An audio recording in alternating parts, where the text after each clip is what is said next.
So, ito na nga pala yung second day namin dito sa Goa. At dahil hindi ko pa nga nakikita yung swimming pool dito sa aming Airbnb, is sinadya na nga namin itong tignan, no, bago kami umalis. And in fairness, napakaganda dito. Ang lakas makasyala vibes, kaya pinaplano namin na bago sana kami umuwi ng third day, is dito na rin kami maliligo. Para man lang daw ma-maximize namin yung amenities, no. And mostly kapag umaga naman talaga is hindi siya crowded. So, yun lang, pinakita ko lang din sa inyo. So, on the way na nga tayo for lunch. Actually, breakfast and lunch na nga to eh. Kasi lagi kami nagpaplano na kumain ng breakfast sa labas, pero ang ending, lunchtime na kami nakakakain. And dito na nga pala kami napadpad sa jackfruit tree, ayan. Actually, bet na bet ko yung ambience dito dahil napaka-cozy and alam mo yung parang nature vibe talaga. At ayan, tinatawag na nga ako ni Abby oh. And halos lahat nga pala sinaserve nila dito. Veg and non-veg, ganyan. May seafood, may meats. And nung nagpunta nga pala kami dito, super quiet mga mi. Kasi wala masyadong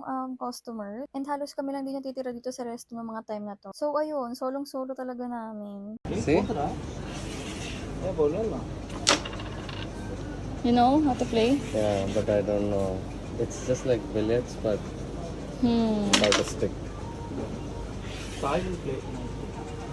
So, eto nga pala yung in-order ko dahil nga ang tagal na natin hindi nakatikim ng beef. And meron din ditong chicken. Sa tinagal-tagal ko dito sa India, dito lang talaga ako nakakain ng beef meat, mga mi. Kasi kahit ang dami ko lang states na napuntahan dito sa India, never ever mo talaga makikita sa menu nila yan. Dahil banned nga yan dito at ipinagbabawal talaga ang pagkain ng baka dito sa India. Pero somehow, may mga other states din kasi talaga na katulad nga dito sa Goa, ayan, hindi siya banned. Hindi siya restricted, kaya kahit papaano may mga nag-o-offer dito, no? And feeling ko, malaking apekto din talaga na Christian community majority dito sa Goa. Kasi sa Hindus, talagang no, no, no talaga yan. Dahil alam naman natin na sacred ang baka sa kanila. So, after nga namin kumain, syempre, nag-aantay ang ate mo girl na magbayad sila, di ba? Of course, tagakain lang naman tayo, pero hindi tayo yung tagabayad.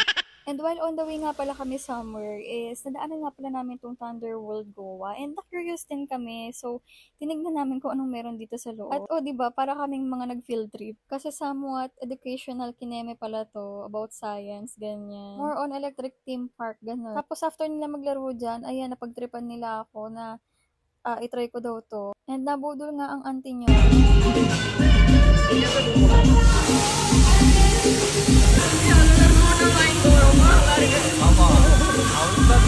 So far na-enjoy naman natin yan kahit mukha na tayong tanga, no?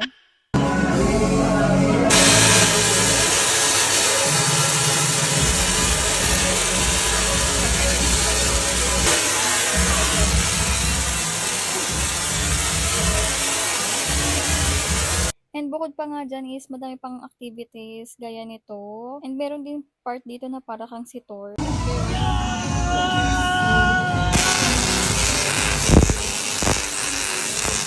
At nagtandem pa yung mag-best friend.